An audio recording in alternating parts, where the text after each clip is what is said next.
Hello, friends. I hope all are you doing well.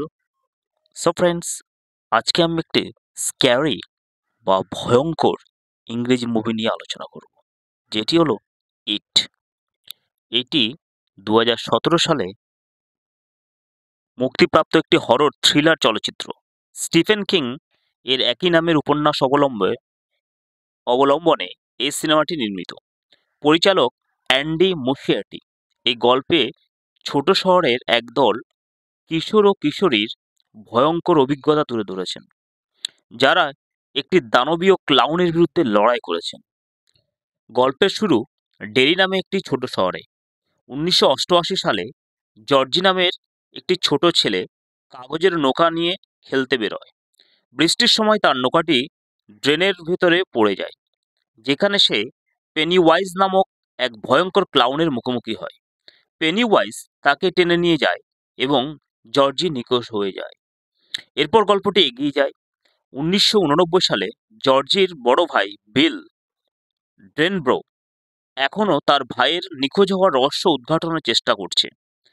বিলের বন্ধুদের একটি দল, যারা নিজেদের দ্য লুজারাস ক্লাব বলে ডাকে, এই রহস্যে জড়িয়ে পড়ে। দলের সদস্যরা হলেন রিচি, এডি, স্ট্যানলি, মাইক, বেভারলি এবং বেন। এরা প্রত্যেকেই কোনো না কোনোভাবে শহরের ভয়ানক ঘটনাগুলোর শিকার হয়েছে। পেনিওয়াইজার পেনিওয়াইজারের ভয়। পেনিওয়াইজ একটি দানবীয় সত্তা, যা 27 বছর পর পর জেগে ওঠে এবং শিশুদের ভয়কে কাজে লাগিয়ে তাদেরকে হত্যা করে।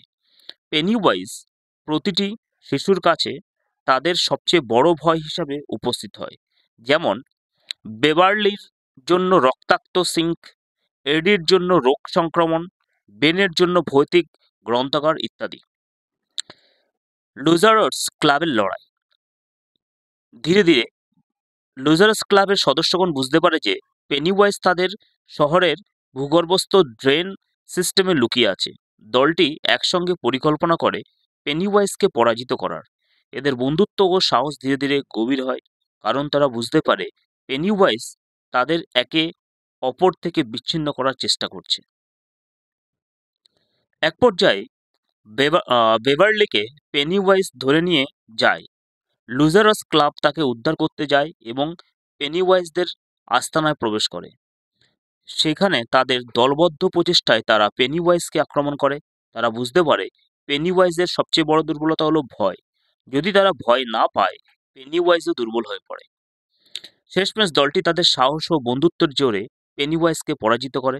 তারা প্রতিজ্ঞা করে, যদি 27 বছর পর পেনিওয়াইজ আবার ফিরে আসে, তারা আবার একসঙ্গে হয়ে তার বিরুদ্ধে লড়াই করবে।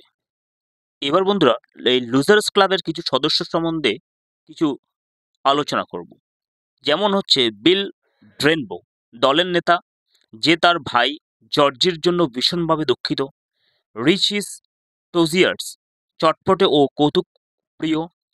এডি কাসব্রাক, অতিরিক্ত স্নায়বিক এবং সবকিছু নিয়ে উদ্বিগ্ন প্রকাশ করে। স্ট্যানলি ওরিস, বুদ্ধিমান এবং সতর্ক।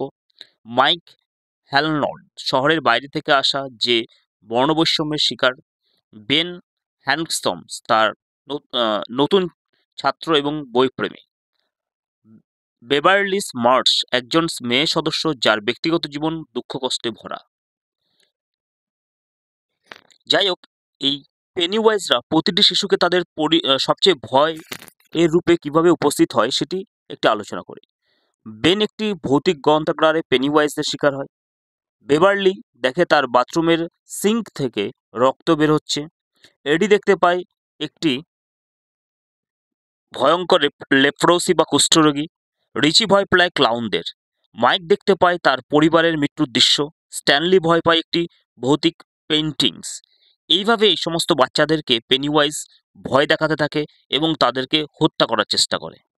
এবং যখন এই লুজারাস ক্লাবের সদস্যরা, অর্থাৎ সমস্ত বাচ্চারা বুঝতে পায় যে তাদের ভয় একই উৎস থেকে আসছে এবং তারা জানতে পারে পেনিওয়াইজ শহরের ভূগর্ভস্থ ড্রেন সিস্টেমে বাস করে, বেন ডেরি শহরের ইতিহাস ঘাঁটতে গিয়ে জানতে পারে এই শহরে 27 বছর পর পর অদ্ভুতভাবে শিশুরা নিখোঁজ হয়।